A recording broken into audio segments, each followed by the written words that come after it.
Esta é uma rota que tem sido desenvolvida nos últimos 2 anos. Tivemos o cuidado especial de, em conjunto com o professor Jorge de Oliveira, criámos folhetos que estão disponíveis nos nossos estabelecimentos turísticos dentro da Vila de Marvão e, para além disso, temos uma sinalética espalhada por todo o nosso território, com painéis informativos e com tótems específicos junto a cada monumento. Por isso, convido-vos a virem ao local e visitarem a Rota Megalítica em loco. Deixo-vos com o professor Jorge de Oliveira. O roteiro do megalitismo da zona de Marvão é de vital importância para a compreensão desta paisagem. Estamos numa zona de solos de mediana capacidade agrícola, solos muito agradáveis para as primeiras comunidades que aqui se sedentarizaram, e esses solos levaram a que estas comunidades aqui se estabelecessem e aqui enterrassem os seus mortos e aqui prestassem culto à natureza, à fertilidade e à fecundidade. Do conjunto dolménico que se conhece do concelho de Marvão, 27 sepulturas megalíticas e 16 benhites, são incluídos neste roteiro apenas meia dúzia. E meia dúzia porquê? Porque são os que têm maior singularidade em termos arquitetónicos e de acessibilidade mais fácil. Estes que aqui escolhemos para visitarmos, sobretudo este que agora iremos ver, situa-se exatamente numa zona de obtenção de grandes lajes. São lajes facilmente removíveis da natureza, porque a própria natureza possibilita esse corte. Estamos numa zona de corte, numa zona de pedreira para a obtenção de esteios. Não há muitos anos ainda eram extraídos daqui blocos de granito para as vinhas que aqui eram plantadas nesta zona do concelho de Marvão.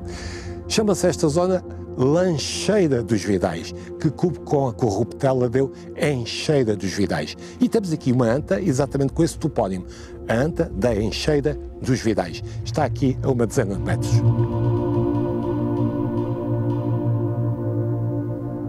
O monumento megalítico que hoje nós normalmente conhecemos, neste caso funerário, é apenas o esqueleto de uma estrutura muito maior. Originalmente seria coberta por uma colina de terra em pedra, que se dá o nome de Mamoa, no interior da qual está a câmara funerária, que ainda se mantém neste caso, e por um corredor subterrâneo que ainda se mantém hoje sob este solo. Ou seja, neste caso, da anta da Encheira dos Vidais, falta-nos apenas a Mamoa, a colina artificial, que cobriria totalmente o monumento, tornando-o quase imperceptível na paisagem. É uma anta singular porque foi continuamente utilizada, até muito próximo de nós, e recentemente como pocilga.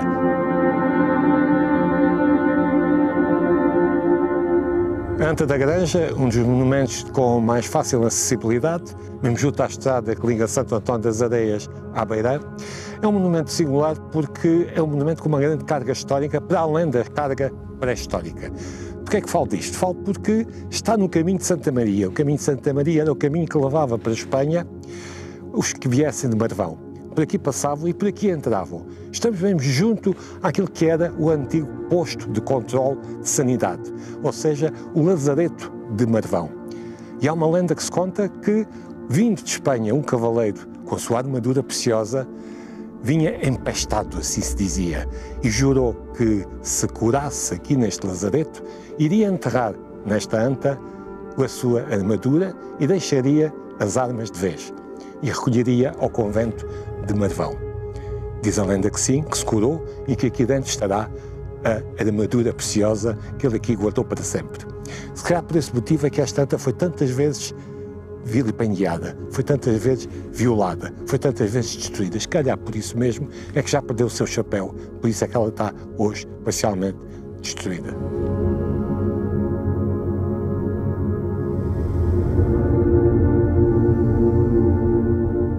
As manifestações megalíticas do concelho de Marvão não se resumem, obviamente, só às sepulturas megalíticas. Menhides também os temos, como é o caso do presente, o Menhide de Água da Cuba, de pequena dimensão, mas claramente fálico. É um menhide que foi escavado na década de 80 e que nos revelou toda uma estrutura base que garante que ele está in situ desde o 6º milénio a.C. Este banhid de água da Cuba, implanta-se numa zona de solos de mediana capacidade agrícola, o que evidencia que já estes solos eram preparados e trabalhados desde o Neolítico.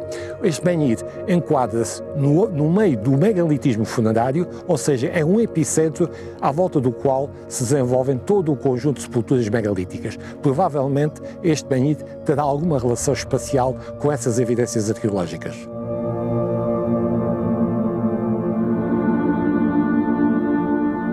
O megalitismo não se esgota nas construções megalíticas, sejam eles banhides, sejam eles antas. Estamos em presença também de uma arte rupestre, uma arte que é uma arte megalítica. Estas comunidades do Neolítico pintaram nestas cristas quartzíticas, em pequenos abrigos, um conjunto de manifestações pictóricas.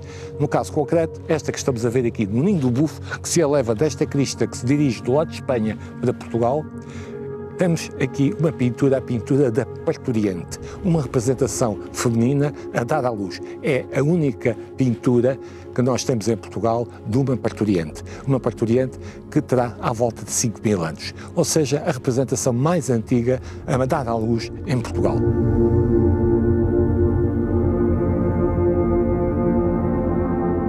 Estamos no Museu Municipal de Marvão, onde se expõem peças provenientes de alguns dos dólmenes que foram intervencionados ao longo dos anos no Concelho de Marvão. Este espaço tenta reconstituir o que será uma câmara funerária, com o corredor baixo, de acesso difícil, e nas vitrines que rodeiam este polígono de 8 lados, porque uma câmara funerária maioritariamente é o polígono de 8 lados, expõem-se peças provenientes dessas escavações e que acompanhavam os mortos. Temos vasos que conteriam provavelmente alimentos, temos instrumentos de corte como, por exemplo, os machados, as lâminas, as pontas de seta, e temos as deusas-mãe, a deusa-mãe, a deusa da fecundidade, a deusa da fertilidade, uma representação feminina. Tal como na pintura rupestre da parturiente, aqui temos a grávida, aquela que ainda não pariu. Por isso os braços descem ao seu ventre e seguram o ventre grávido. Ou seja, estamos num espaço de morte, mas ao mesmo tempo um espaço de vida, um espaço em que eles acreditavam que um dia poderiam renascer. Por isso faziam-se acompanhar com vasos com comida e com instrumentos, como por exemplo estas pontas de seta, que lhes seriam úteis na sua vida após a morte.